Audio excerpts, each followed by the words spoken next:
So I thank you all for joining us tonight, and I hope you enjoy the evening. I'm going to turn things over to my husband and best friend, Jindal. Thanks.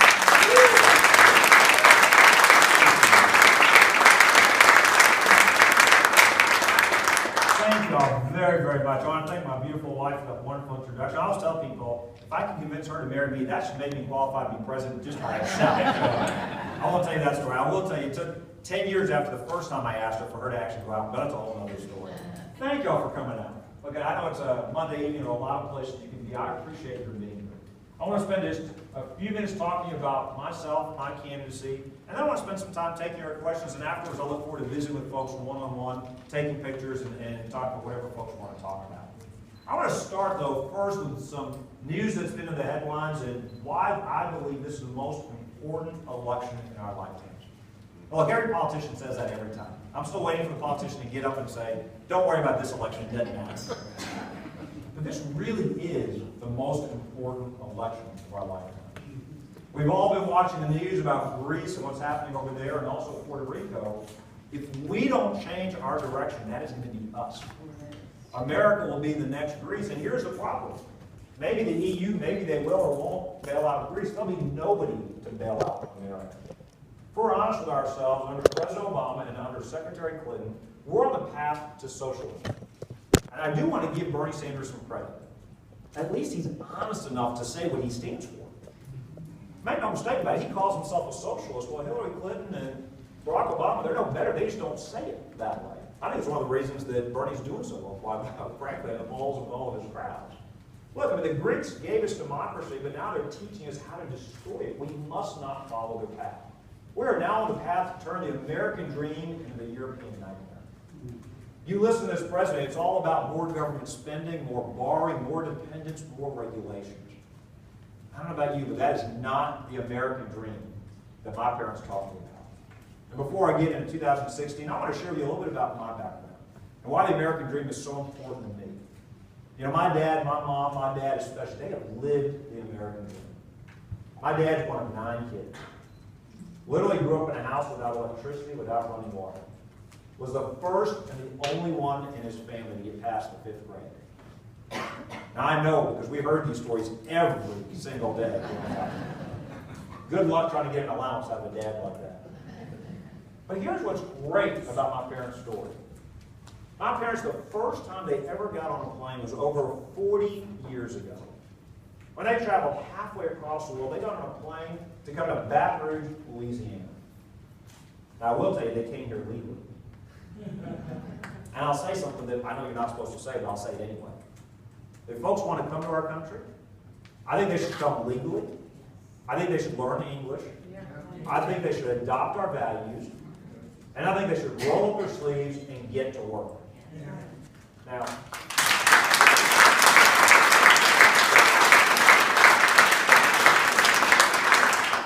I know you're not supposed to say this, but it makes no sense to give people freedoms to come here and undermine our freedoms. I don't know about you, but I'm tired of all the divisions. I'm tired of the hyphenated Americans. We're not African Americans. We're not Indian Americans. We're not Greek Americans. We're not rich or poor Americans. We're all Americans. And it's time for the president to stop dividing us. Dividing us by race, by gender, by geography, by income. So my parents came here.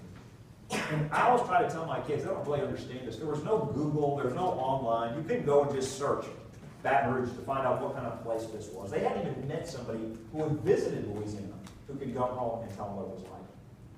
But they knew in their bones they were coming to a place, they were really coming to an idea more than they were coming to a geographic place. They were coming to the idea of freedom and opportunity. They were coming to chase the American dream. You know, they got here, my mom enrolled as a student at LSU. My dad, he needed a job.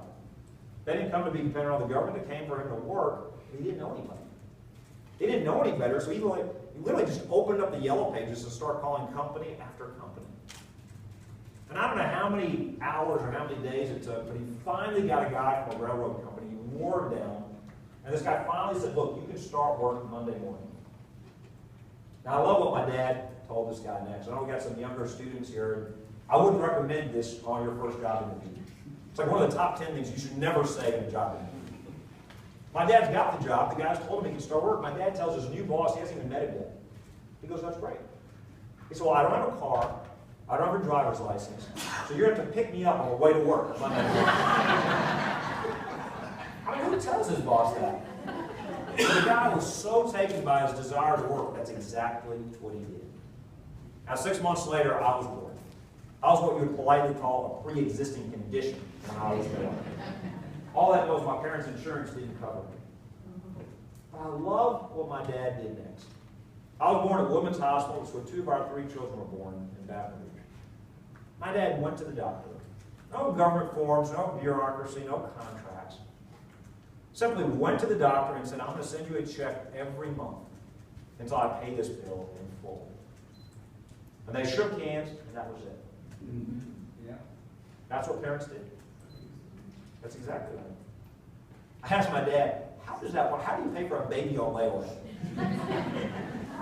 And if you skip a payment, can they take the baby back? How does that work? He assures me, he goes, you were such a bad little baby, I would have skipped a payment and sent you back and had an option. He said, but no, you're all paid for. Don't worry, nobody's coming to get you. That is how things used to be. It was a simpler time. And the reason I tell you that is my parents, I told you, they came here to chase the American dream. They caught the American dream. And the reason I even ran for office in the first place, and the reason I'm running for president today, is I want my children, I want your children, I want one day my grandchildren to be able to chase that same American dream. Every generation is supposed to leave more opportunities than those we inherited from our parents. Now look, you're going to hear a lot of candidates come through here and make all kinds of promises. There are a lot of candidates who will come and tell you that they're going to cut their state budgets, or they're going to grow their economies, or they're going to do this, they're going to fight Common Core, they're going to do that. We've got a lot of talkers in this race. Mm-hmm. Well, the reality is we've got a talker in the White House. He's a great talker. And if talk was good enough, we'd be on Easy Street right now. But talk's not going to solve our country's problems. We need a doer, not a talker. We can't afford any more on-the-job training. So in Louisiana, we have cut our budget 26%. We do have 30,000 fewer state bureaucrats than the day I took office. We're a top 10 state for private sector job creation. We've also done statewide school choice. We've also we've privatized our charity hospital system. We made other reforms in ethics and other areas as well. Now, when you do those things, there's another side of this, of course. The left will say, well, there's never enough money in government. He's always cutting government. To that, I would say, absolutely. Guilty as charged. We measure prosperity by how people are doing in the real world, not the government sector. And that's one of the central themes of this economy. You can't have both. You can either grow the government or you can grow the private sector, the real world economy. So you're going to have a lot of Republicans running and telling you that if you elect them, they're going to fight ISIS. They're going to repeal Obamacare. They're going to cut government spending. We don't need somebody who's just going to talk about those things. We need somebody who's actually going to do those things. We also need somebody who's willing to do and say the things you're not supposed to be able to do and say. The reality is, you go to D.C. right now, it's not just the Democrats. You listen to the Republicans, they'll tell you, well, you can't do term limits. You can't actually shrink the size of the budget. They'll say you can't really repeal Obamacare. I think there were some Republicans in D.C. that were secretly relieved the court ruled to uphold Obamacare. If they're really honest, they don't want to go through the hard work of replacing it. Well, only in D.C. losing and actually winning. If we don't believe in our principles, we need, as a party, to embrace our principles. Let's try something different. You know, Jeb Bush says we've got to be willing to lose the primary in order to win the general. I couldn't disagree with that more. I'm going to translate that for you. When the establishment says it, what they're really saying is we've got to hide our principles. We've got to get the left and the media to like us. We've tried that and it doesn't work. The hour is late for our country. I think America can dominate this century. But I think we've got to make the right choices. We've already got a president who's too politically correct. The reality is this. Yeah, we've got to cut our budget, but we also have to stop Iran from becoming a nuclear power. We have to stand with Israel. We have to let our friends know they can trust us, our enemies know they should fear and respect us. We need a president who will declare war on radical Islam, not on trans fats and medieval Christians. You know, I'll protect my own kids from microwave popcorn and Oreo cookies if he'll do his job as commander-in-chief. Not just to contain and degrade, but to hunt down and kill those radical Islamic terrorists. I wish we had a president who would actually say, those words and actually say to Muslim leaders, they need to condemn these individuals. Not just the generic acts of violence, and say these individuals are not martyrs that are going to enjoy a reward in the afterlife, but rather are going to go straight to hell where they belong. And then secondly, we need a commander-in-chief who will say to Muslim leaders, they need to explicitly accept and embrace the same freedoms for other people of different religious beliefs than their own that they want for themselves. Islam's got a problem. That problem is radical Islam. Now, we can and will defeat ISIS, and we can and will defend ourselves, but we have to understand peace through strength actually works. Look, as your commander-in-chief, we'll get 4 things done. Number 1, I will repeal and replace all of Obamacare with a patient-centered plan, and I'm the only candidate that's actually offered a detailed plan how to do it. I don't know why the other candidates haven't offered their own plans. They can use mine if they like. But this is not just a talking point. We've got to get this done. Secondly, I will secure the border. No comprehensive plan, no amnesty, no illegal executive orders. Let's stop talking about it. Let's just secure the border. Let's get it done.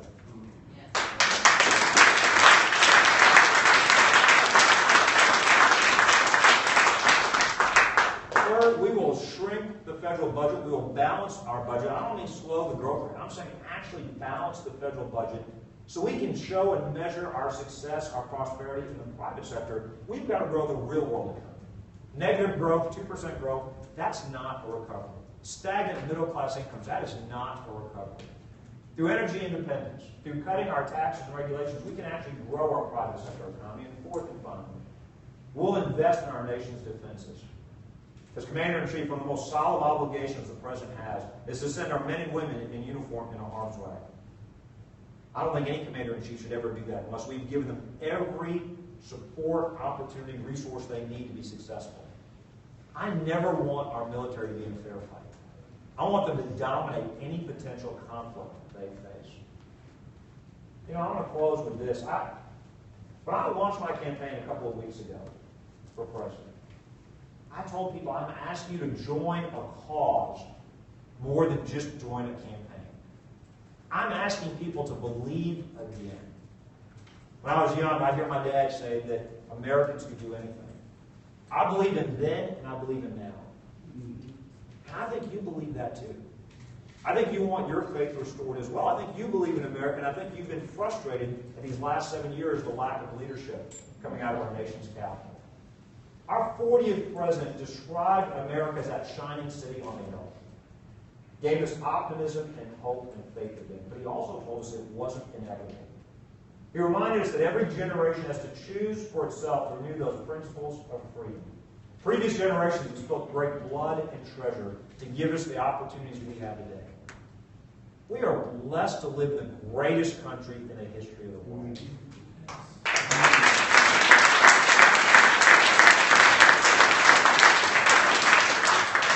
For all of our problems, I wouldn't trade places with anyone. Churchill once described democracy as the worst form of government except for all the alternatives. It's kind of how you can describe our country right now. We've got a lot of problems, but I still wouldn't trade places with anybody else. But our best days can and must and should be ahead of us. Our kids should have the same experience we did of growing up in the greatest country in the history of the world. And that's why I'm asking folks to believe again, to join a cause, to get our country back on the right path. If you're looking for a candidate that will just manage the gradual descent of our country to mediocrity, I'm not your candidate. If you're looking for somebody who will go to D.C., take on the status quo, say and do the things you can't, even if it means taking on our own party, then I'm asking you to join our cause. I'm asking you to go to bobbyjindal.com, learn more about how we can begin to take our country back. My commitment to you is we'll be back several times. And we look forward to hearing from you and answering your questions. Thank you all very much, and God bless you.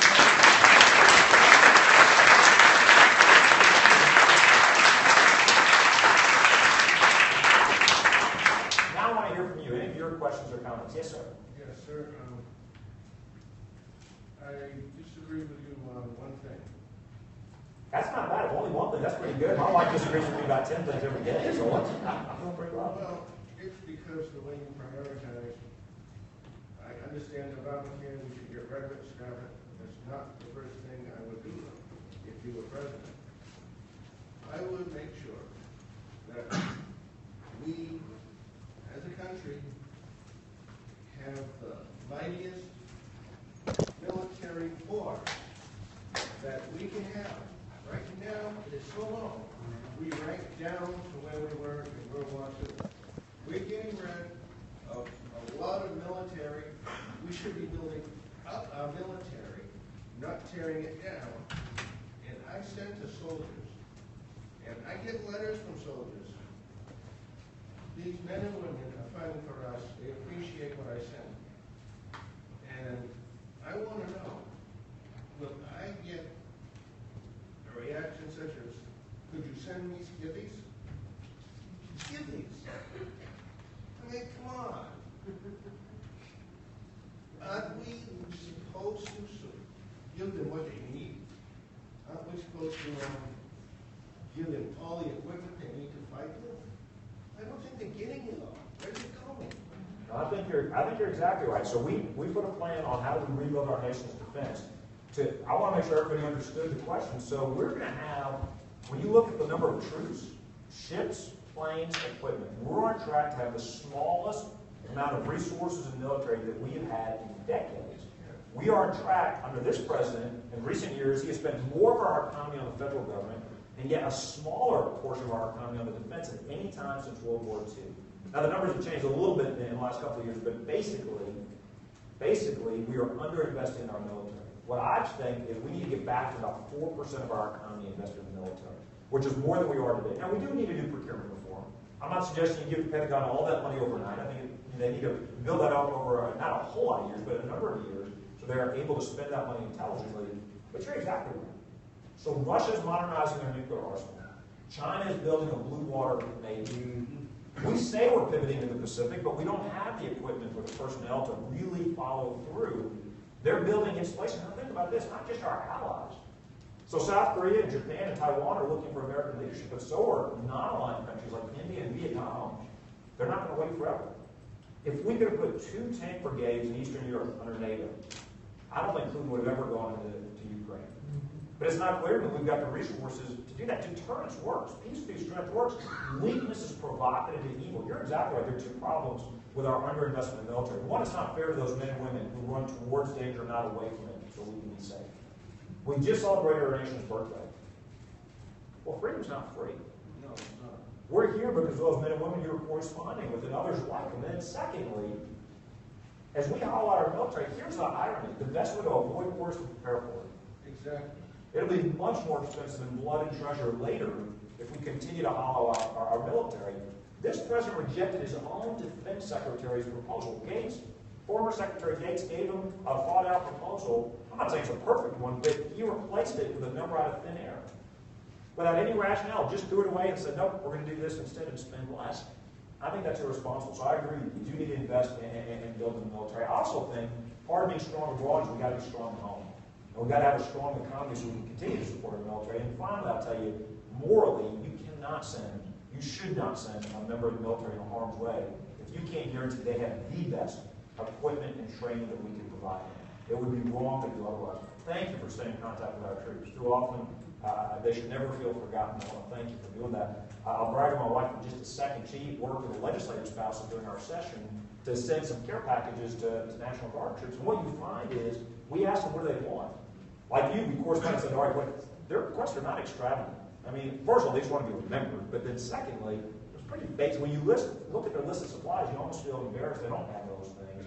The good news is there are a lot of generous companies and individuals that will help provide those supplies, and we're more than happy to cooperate with that. I think it was one of the best things they've done. Every year, the spouses take on a different cause, and this year she decided to help support the troops. So thank you for doing that on your own as well.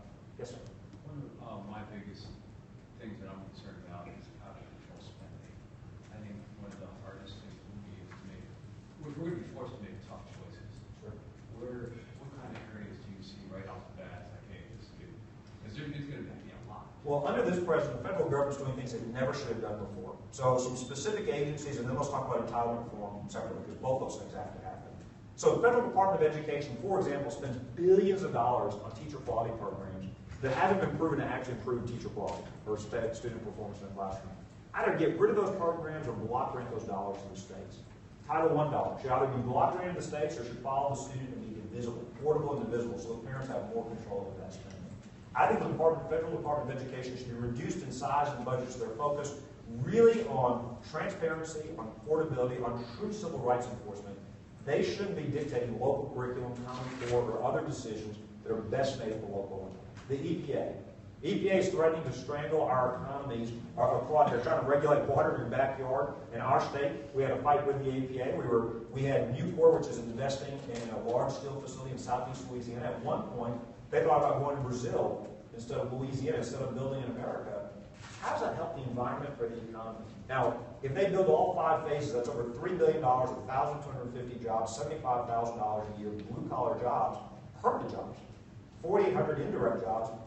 We might have lost that if it had just been up to the EPA. And we were successful in fighting and keeping them here, but that was one of the things they considered. Department of Justice. They sued us for doing school choice. They lost. But you also remember the drug, the Fast and Furious, the program where guns end up in the hands of drug cartels, and the list goes on and on. By the way, you never hear about folks getting arrested or not folks losing their jobs after all these scandals. And that's a shame. You look at the IRS going after conservative. We need to lower the tax code, shrink the size of the IRS bureaucracy as well. We need to do all those things. And there are a lot of other things the federal government has no business in doing, but we have to also have to improve our entitlement programs. So I was the executive director of the bipartisan commission of the Medicare Commission in the 90s, one of the first groups that applied premium support to the Medicare program. You can save billions of dollars for taxpayers and beneficiaries by using choice and competition.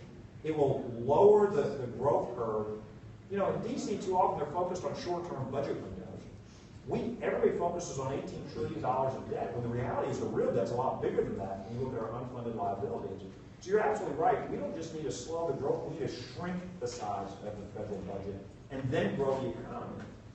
In Greece, their taxes are too high, the regulations are too high, their pension systems are underfunded, even compared to the rest of Europe. Does that sound familiar? I mean, that sounds pretty much like the path that we're on right now. So, but part of the problem is also, we almost think if we just get enough Republicans there, it'll fix things. You know, we had growth in federal spending of Republicans as well. They might slow it down a little bit, but it's not like they were first big. I think you need term limits. I think you need a balanced budget in the amendment. I think you need...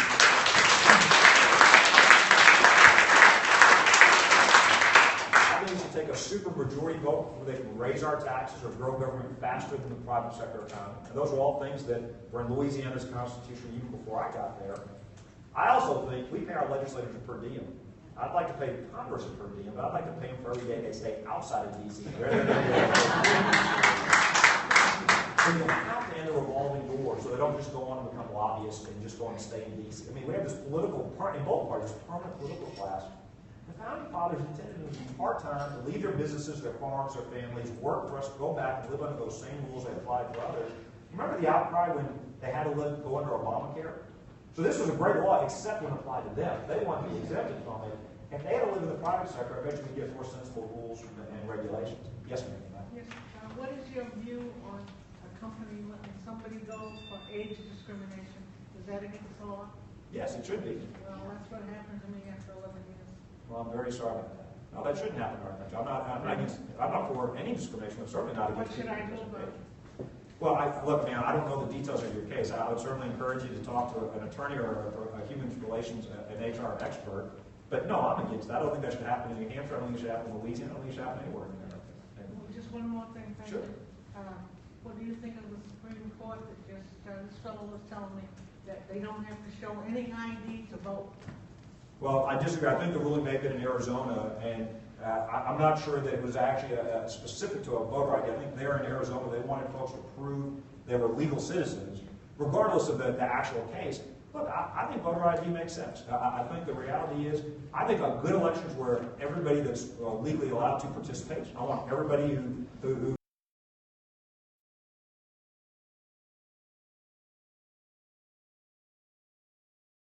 for you from the very first day. I don't even know what that means. That's all I want you to be secretly for the other guy.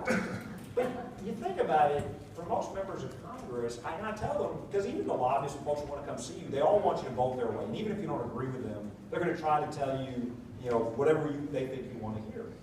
I remember telling colleagues, I said, I wish they would try. I said, next time a group comes to you, say the dumbest thing you could ever think of. I mean, just make up the most ridiculous. Tell me you woke up that day and you saw the sun rising in the west. And I guarantee you that most of the time they'll try to find a way to agree. Well, Congress, that's brilliant. I thought the sun looked funny today. Say, nobody wants to say the emperor has no clothes. And that's a real problem. They live in these bubbles, and I don't even talk about the bubble that Hillary Clinton's living in, and the rope lines and all that. That's a whole other story. But how do you change that? So Reagan had a Democratic majority. Got tax cuts done, invested in our military, won the Cold War. Part of the thing they did was he went around the Congress, went directly to the people. And they got one thing Congress knows really well. They know about self-preservation. And people start showing up and saying, we don't care what letter's next to your name, we don't care how nice you are. If you're not voting for these things, we hear the president saying he wants to do this and that. If you're not for it, you're either for it or against it. If you're not for it, we're not voting for you. That got their attention real quickly.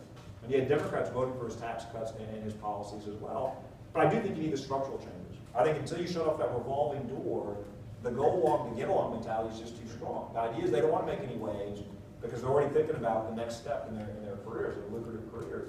But I think that a strong leader can get that done. I think a strong leader, in my state, my first term, we had Democratic majorities in the House and the Senate. And we found ways to work together. We didn't always agree, but we found ways to work together and get things done. We didn't raise taxes. We did school choice in New Orleans. We did ethics reforms and other things. It's not the same, and I'm not pretending. Look, there's not anybody that tells you any job prepares you to be President of the United States is lying to you. There's no job that's exactly the same or prepares you adequately. I do think being governor is better preparation than being a legislative body. I happen to think having some executive experience is a good thing. I said in 2008. I agree. I said in 2008. I said in 2012, and I'm saying it again now. But I do think that it helps. One of the mistakes I think this president made was even the Democrats in Congress will tell you he doesn't have a relationship with them. It's not just the Republicans that say they don't know him. The Democrats say they don't know him. And so anyway, I think that you've got to be willing to be bold, lead by principle, and go around the Congress when necessary. Yes, sir. Start with an observation. Talking about reforming the government. You have almost every major agency has its training programs, education, and duplicating everything. How do you get a handle on that and get rid of all that duplication, which is totally useless? No, that's a great question. So this is what normally happens. Let's say a Republican president gets elected. They send their agency heads out. They appoint people. They're supposed to be proselytizing on behalf of the president, his ideas, his principles. Instead, what happens more often is they go native to the bureaucracies. And they go back to the OMB and the White House and they lobby for more money, more power, more term.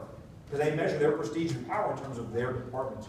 When I was in the private sector, when I was at McKinsey, there was an old saying, if somebody buys an $800 hammer, everything starts to look like a hammer. And so if you run an agency, all of a sudden you think, well, my agency should run this, and my agency needs this, and my agency needs that. I think it's really important when we think about who's in the next cabinet, not just who's the next president. We need people who are philosophically committed to shrinking government, who won't go there and go native. Because look, the bureaucrats know they're going to outlast you. They know they're going to be there long after you're gone. I had this experience when I was an assistant secretary at the end of one of my years, at the end of one of my first fiscal years there, my office manager came and said, Bobby, it's time to buy new furniture. I said, well, what's wrong with the furniture? We got a perfectly good sofa, and that's what do we need new furniture? And she said, well, you got extra money left over in your budget. And if you don't spend it, they'll take it away. I said, well, we're not replacing the furniture just because we got money. But that was the mentality. And she wasn't a bad person. That was just the way they were trained, that if you get money, spend it. Because if you don't spend all the money you get, you might lose it, and you're going to get cut the next year.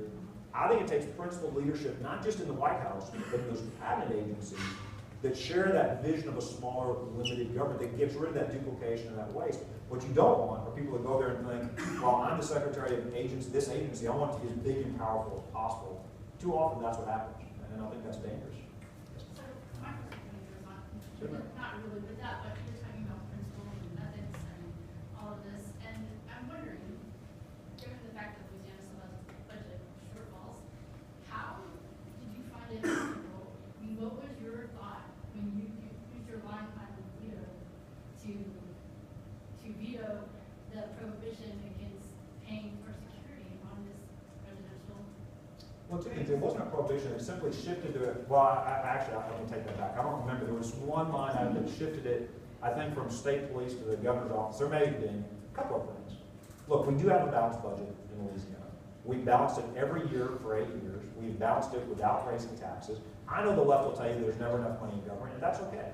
I think the reality is we need to shrink government. When it comes to personal security, for my wife and for me with my family, I leave all those decisions up to state police. The reality is that by state law, state police is required to protect me and my family. I'm grateful for the job they do. You may disagree with that, and that's fine. I'm grateful for the job they do. I disagree with the concept. I just know there's a lot of unhappiness at the amount of money that's been spent. Well, like I said, I defer to the colonel, the head of state police, to make those security decisions, and never interfere, never micromanage, never would. And they do a great job, and I'm grateful for the job that state police does. Thank you. Thank you for being here. Yes, sir. Our country's getting buried under the national debt. You know, I don't think we can absorb too much more. But when budgets are made in Washington, the power brokers cut deals with individual congressmen and senators to put money back into their local districts for things that are not necessary to run the government. How do you change that? Well, one of the things I think the president should have is a line item veto, something we've got in our governor's office. We did more line item vetoes my first year than several years put together before. And as a result of that, once you do that a couple of times, they stop putting a lot of that nonsense in the budget. You find you have to use it less and less frequently once you set that tone. Because you're right, I was in Congress, what they'll do is they'll load up a must-pass bill with stuff that would never survive the light of day, would never pass on its own, but they put it in that bill anyway, because they know that way, not only can you not vote against that bill, but people then go home and say, well, I'm not really for fill in the blank, whatever Port Barrel project, but they can get away with it by saying, but I was for motherhood and apple pie, so I was really voting for motherhood and apple pie. I think the line item veto is one way. Secondly, moving away from all these omnibus bills, where they cram all these things at the last second. You remember Nancy Pelosi saying you've got to read the bill to know what's in it. Well, that's a heck of a way to make the law. I mean, now that they had to go to the Supreme Court not once but twice to get them to rewrite the law to save them from themselves. Scalia was right. Apparently the words no longer have meaning. State means federal, federal means state. First time, Chief Justice Roberts said the individual mandates a tax, even though both the plaintiffs and the defendants said that it wasn't. And so that's what happens when they don't write these laws in public. That's what happens when they try to cram these 1,000-page bills. That's why I said secure the border. Don't do a 1,000-page bill that gives us amnesty and everything else in there. Secure the border. Just get that done. That should be a standalone priority. But I think a line item veto combined with fewer of these 1,000-page, none of these omnibus, whatever you want to call these bills, that are must-pass bills, where members feel like they can't vote against them. Yes, sir. You talked about all of us being Americans when you first started talking, and I think one of the things most of us have felt over the years is this divisiveness that's come into our nation over the past decade. And it's just, I think it's pretty hard raising kids now to try to show them, you have to find the right way to get yourself maneuvered through life. You guys have been in Louisiana, and you had to work both sides of the aisle, Republicans, Democrats. You had to do that. You don't see that now in our nation's capital. If you were elected, how would you bring some type of relationship to that so that we as people could see that we're not divided? Sure. That we are one nation. How does that come back? We're tired of they being this and they being that. It's a we gig. Sure. It's we.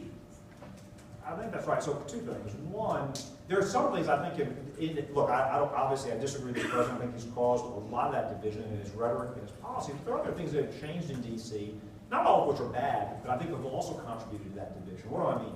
So there was a time where members of Congress used to live in D.C. and their spouses and children lived there and they got to know each other. Now, when I was in Congress, my wife and kids lived in the district, and I think that was a good thing. I represented my people. I lived in my state where my people who voted for me lived and where I wanted to raise my family.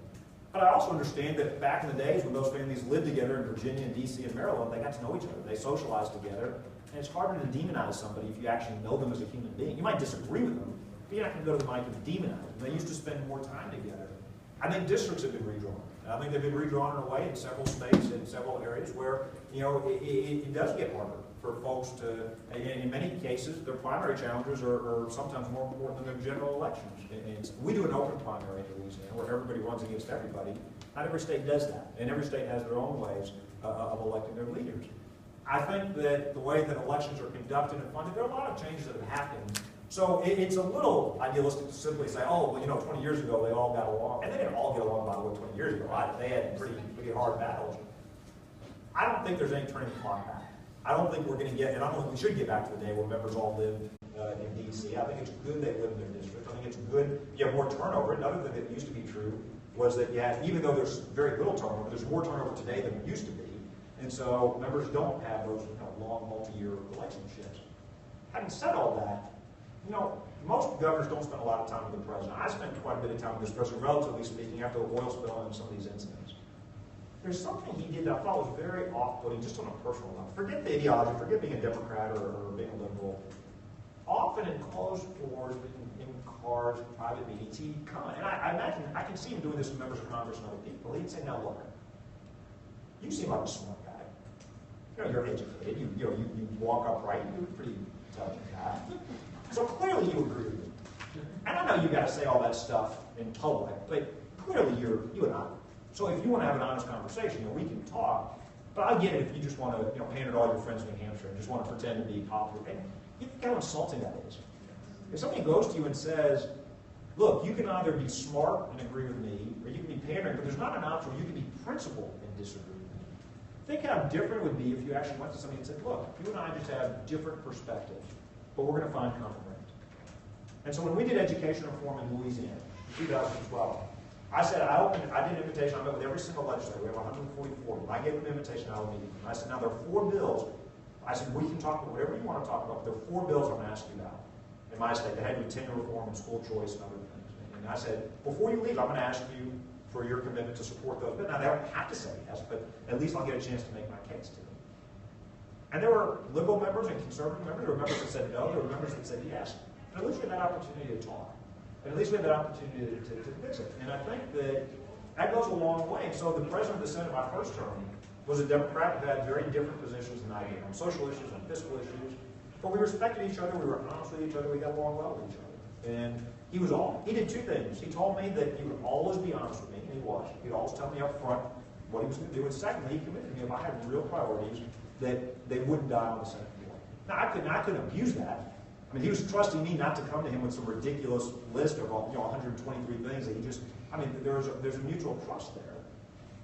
I think that's still possible without compromising our principles. I think we can still deal with each other on a human level and say, look, we can agree to disagree. No, there are lines I'm not going to cross. And so, for example, he knew I was going to raise taxes. He knew I was going to veto that, and he knew that was just outside the bounds for me. So what was the point? At some point, what's the point of passing that bill or hitting your head against that wall? And I knew there were things that was outside of his lines of comfort, and we would push each other. We try to get the most we could get done. I think there's room, but I think it starts, you have to be principled and you have to be respectful of other people. Look, we're taught to treat others the way we want to be treated. We're not always going to agree, and that's okay. But you don't have to be ugly or disrespectful to somebody. You don't have to assume somebody else isn't intelligent or not principled. They may just disagree with you. That's okay. I happen to think, I'm sure everybody happens to think their ideas are better. If they didn't, they wouldn't have those ideas. I wouldn't trust somebody who came to me and said they didn't think their ideas. If they didn't think their ideas were better, why they have those ideas and principles? So, again, I don't want to be Pollyanna. I don't want to suggest that you can wave a magic wand, have everybody over for dinner at the White House and all gets better. But I do think if you're principled and if you're honest with people, they may still not like you, they may still not vote the way you want them to vote, but at least you can have an honest dialogue with them. Look, the changes I want to make are big changes. And I don't pretend those are going to be easy. I don't pretend they're going to be popular with everybody, and you're going to ruffle some feathers. As a politician, if you want to be popular, if you want to take the easy path, kiss a bunch of babies, cut a bunch of ribbons, don't do anything hard. But we're past that out of our country. We can't afford that. We need somebody who's going to go ruffle some feathers in D.C., but I think you can do that in a respectful, principled way. Yes, sir. How important is likability in this particular election to break out of that pack? And does money trump likability? Well, no to the second question. I think that it's an election, not an auction. And so I think that one of the things I'm very grateful to the folks in New Hampshire, and I'd say this, and the folks in Iowa as well, and other early states, because we're on Monday night, look how many people have come out on their own to sit here patiently, ask good questions, listen to other people's questions. Not everybody's going to agree with every answer I'm giving, and that's okay. To me, that's pretty impressive. And what I see in these states are voters saying, this is an important election. We get a sense of urgency. We want to come out and kick the tires. We want to come out and hear the answers. And we're going to go and ask other people. I don't think a debate, I don't think a TV ad, I don't think a one-liner wins this election.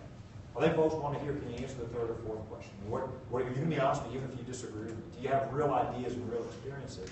So no, I don't. You have to have resources to get your message out, but I don't think necessarily the person with the most money is necessarily going to win. I think there's some candidates that have near universal ID, and it's going to be very hard for them to move that needle up or down, for better or for worse. And in terms of likability, in Louisiana, I've always believed that people have to like you before the living room, and I think there is something to that. I don't think it's the only thing, But I think we want somebody who cares about us and our families. Somebody not going to be exactly like us. Their experiences will probably be different from ours, but you want somebody who can empathize with us. Somebody who understands, what's it like to have a sick child? What's it like to struggle to pay a bill? What's it like to worry about your children's future? At the end of the day, look, I think competence is important. I think ideas are important. I think experience is important. I think likability is a part of it. I will say, I think in the both Bush-Gore and Bush-Kerry debates, I think that Gore lost a lot of, remember the sign, I think it lost a lot of points. For better or worse, I just think a lot of people made up their minds in that moment. That could easily be taken out with an EMP or a major computer hack. And, if we lost power, we lost all our generating capacity, the grid would be down to 1 to 2 years, which would kill at least 80% of people in this country. I consider that a rather important issue. And to the best of my knowledge, nothing's being done except the state of Maine next door is talking about maybe doing something. You can't comment on that issue? Yeah, no, I think you're right. I've talked to experts in this area, and the reality is this goes back to when the federal government's doing everything, including things it shouldn't be doing. Sometimes it's neglecting its core responsibilities. So the Constitution tells the government the one thing it has to do is to protect us. When you think about Homeland Security, I think the next attack could be an asymmetrical attack. We've already seen cyber attacks. You could see biological attacks. You could see an attack on the electric grid. Not all of these attacks have to involve state actors. And my understanding, again, and I haven't vetted all this, but I've talked to some experts that say it wouldn't be, relatively speaking, wouldn't be that expensive to harden the grid to protect the grid. And I think that's right. I think you have other bad actors who have talked about the ease it would take to take, a relatively one device or a very few number of devices to cause that kind of massive disruption in the electrical grid. So I think that's something that the Homeland Security Department of Homeland Security needs to take a closer look at in terms of hardening the grid. And again, the experts I've talked to say it wouldn't be that, relatively speaking, terribly expensive. It's not something that, but the consequences, the reason it's asymmetrical is the ease in which it can be potentially done versus the potential devastation to our country. And I know the Air Force has talked, they started hardening their infrastructure, their command and control. The military's had it hardening their infrastructure. But you think about food, water, waste, and healthcare and basic infrastructure, there are other critical life support systems that we got to harden as well. Having been, having legislated through hurricanes where we've lost power, I can tell you how tough it is, even just for a short period of time when you don't have power, to try to take care of your population and recover from that. So I think that's right. Yes, ma'am. You mentioned that one of the first things your mother did when she arrived was to enroll in college, and we've heard a lot about how higher education is a ladder up into the middle class. But when I look at Louisiana, what 40% got to the public university system, and tuition has increased by, nearly 90%? How do you square those two? Sure. So we still have the second lowest tuition in the South. We've got a very generous TOPS program where the vast majority of kids at LSU actually don't pay their tuition. So the state will pay their tuition. It's a fully funded program. I've strongly supported against budget cuts or vetoed a bill that would actually cap it, where if you have an average ACT or average GPA, we'll actually pay for that. LSU, actually, Louisiana ranks very good if you actually look at the statistics on student debt or those that graduate, how much they've got to pay back in terms of loans.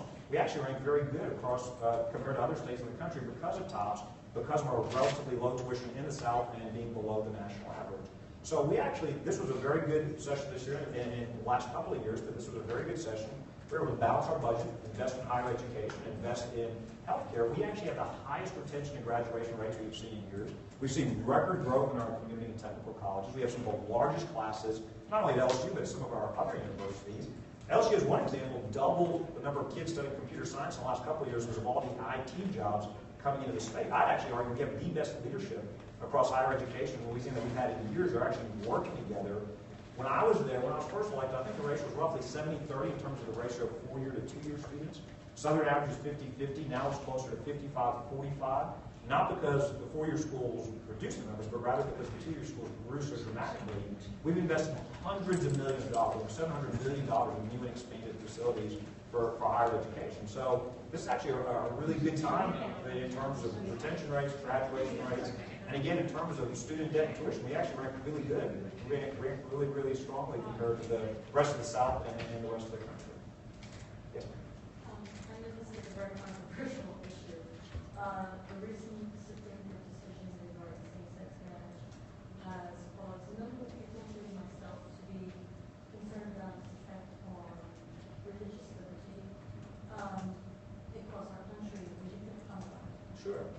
disagree with the court's ruling, but specifically when it comes to religious liberty, I agree that is, our First Amendment is now under assault. So I did an executive order back in May to say the state of Louisiana wouldn't discriminate against businesses or individuals that have a traditional view of marriage. We were then sued this last Monday by the ACLU. And I think that's wrong. I think that it is important, in America that we stand up for religious liberty rights and religious freedom. I think you can have religious freedom without discrimination. I think it's wrong for the government to force individuals or businesses to offend their conscience, to offend their beliefs, especially not hurting somebody. And these religious freedom restoration acts, we passed one in Louisiana in 2010, simply give a shield to individuals. They still have to go to court. A judge can overrule it if he thinks there's a compelling state interest, if it's narrowly drawn. I think you're exactly right that religious freedom is a foundational right. It is the foundation before we get freedom of speech and freedom of association. I do worry that the left is trying to silence folks. And I would hope that even folks that may disagree with me on the court's ruling would agree with me that religious freedom is an important right in our country. So I do think this is a very important fight, and I don't think it's going away. Yes. Yeah, well, I think one thing that bothers me is it seems the decisions seem to be framed in terms of raising what I see as a lifestyle choice to the level of a civil right. And I don't know what to say about that other than but if you, I think those of us that are in our leadership positions that support the freedom of people to choose their religion and choose what they believe about this should be in the forefront of speaking and of upholding that publicly. I mean, not just as a bully pulpit. I mean, the whole of the bully pulpit, but every place it needs to be supported. And I mean, obviously, individuals like me who feel this way need to make our voices heard, but you know, the big voices need to say something. No, look, I think you're right. I think that, you know, you saw the Hobby Lobby case before this one, you saw this one, you saw the Tabor case that wasn't unfortunately decided 9-0 on the side of religious freedom. One of the most, you know, for me, one of the most disturbing questions was when Alito asked the Solicitor General, before they ruled, if we ruled the way you're asking, could this have implications, for example, for the tax-exempt status for religious institutions? And the Solicitor General didn't say no. He said he could. And to me, that's very disturbing. I don't want the government coming after, for example, Christian colleges or other entities. I think that would be disturbing in our country. I agree. I think that, you know, I like to say often that America didn't create religious liberty. Religious liberty created the United States of America. And it's the reason we're here today. So I absolutely agree. I think it's a critical issue. And it's not an issue that's going away. Anybody that thought that the court ruling ended this issue, the reality is we're going to see fights about this in terms of individuals' rights and business rights. And look, I think you can have freedom without discrimination. And I think that this, and again, my hope is even those that may disagree with you and me, we have I agree with you in terms of marriage, I would hope they would say, we still think in America, I mean, the left used to celebrate diversity of opinion and pluralism, things like that, or pluralism in America. Now they want to silence people who disagree with them. And I think that's wrong. And I think you've seen a number of cases where they've come out and tried to sanction, fine, punish those that disagree with them. I think that makes for a much poorer society. That's not the society the Founding Fathers intended. I don't think they ever intended for God to be taken out of the public square. And that's what the left is trying to accomplish. That's not the America they intended. Yes, ma'am. Thank you for being here, Governor. Thank you. My oldest brother passed away 2 years ago. He thought you were fantastic. I'm sorry about his passing.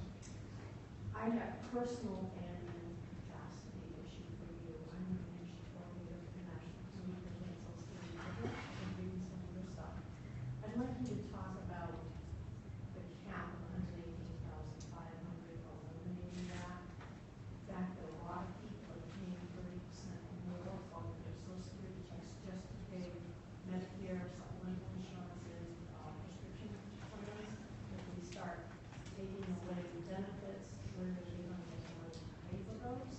And with age range eligibility for getting on Medicare or Social Security, we've got red iron workers, plumbers, carpenters, nurses, waitresses who've done grueling jobs, heavy lifting for years. And we're going to say work another 2, another 3. Would you please talk about those as well as thinking finance with that? Sure. So two very different topics. One on Social Security and Medicare. So we've not come out yet with our plans on either programs, and including all the different questions you talked about. We have said before introducing premium support in the Medicare. But we've offered detailed plans on Obamacare, on education, on energy, on defense. We will be offering detailed plans on entitlements. And when we do, we'll be happy to go through those issues. Earned benefits, entitlements, we'd be happy to go through those issues. In terms of campaign finance reforms, I'm a big believer in two things. One, I think that we should try to limit people's speech. I think that sometimes folks on the left want to limit one group and not another group. They want to let the unions spend what they want. They don't want others to be able to spend what they want. I think that the best system encourages participation with transparency. I think the best system lets people know who's donating or spending money, but that it doesn't try to have the government try to pick or limit speech or pick or choose winners and losers. Because I think too often when both sides try to do that, they try to come up with systems that benefit their friends and hurt the other side's friends. And I think that's wrong. I think the best system is an open competition. I think the voters are smart enough to pick who they want to vote for. I ran against, as one example, when I won my first term for governor, I ran against 3 different self-funded candidates, a couple of which who spent considerable amounts of money coming after me.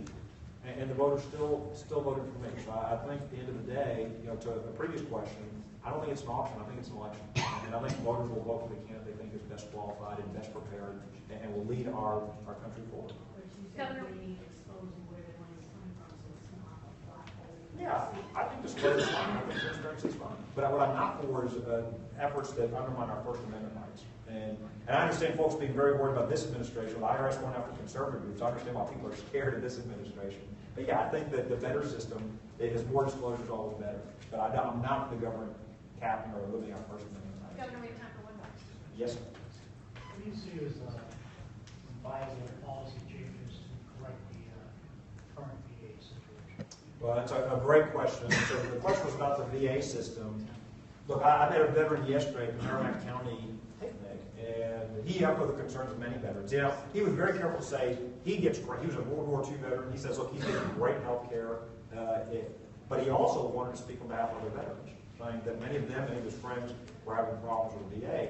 Obviously, there was this big scandal about wait lists and inadequate care in the VA. Congress created a temporary program. I'd like to see that program expand.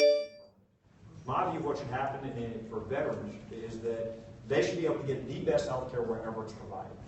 They should never be on a waiting list. They should never have to cross state lines. If it's in the VA system, great. If it's a private doctor or private provider, fine. I trust the veterans to make that decision for themselves. The reason I say that is twofold. One, this is something that they've earned and we have promised them.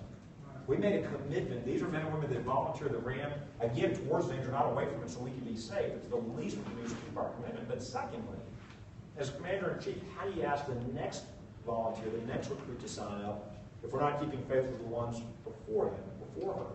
I'm all for shrinking the federal budget. I'm all for getting rid of the deficit. There are some things I think we need to spend more on. Defense is one. Veterans is another. I don't think you cut corners. So I think the solution, and they should clean up. Look, I'm frustrated more people didn't lose their jobs over the original scandal. I'm frustrated that more large-scale changes weren't made.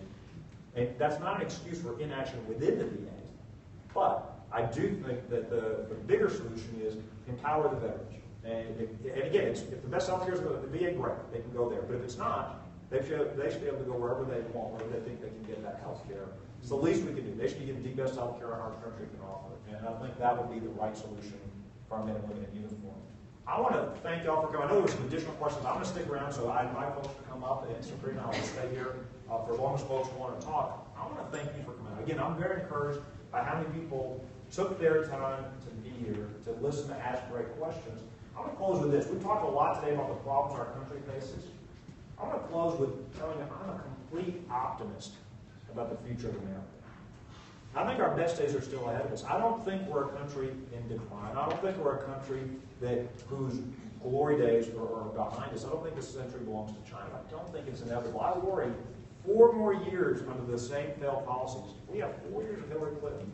We'll have a generation of Americans who won't remember what this country was like. You and I remember what we were trying to get back to. You're going to have a generation who will only know this country from the history books. And that's why it is not optional. We must win in 2016. Not for the Republican Party, not for New Hampshire, not for Iowa, but for the United States.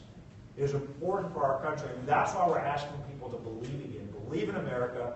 We invite you to learn more, to join our cause. Go to bobbyjindal.com. Let's take our country back. God bless y'all. Thank you.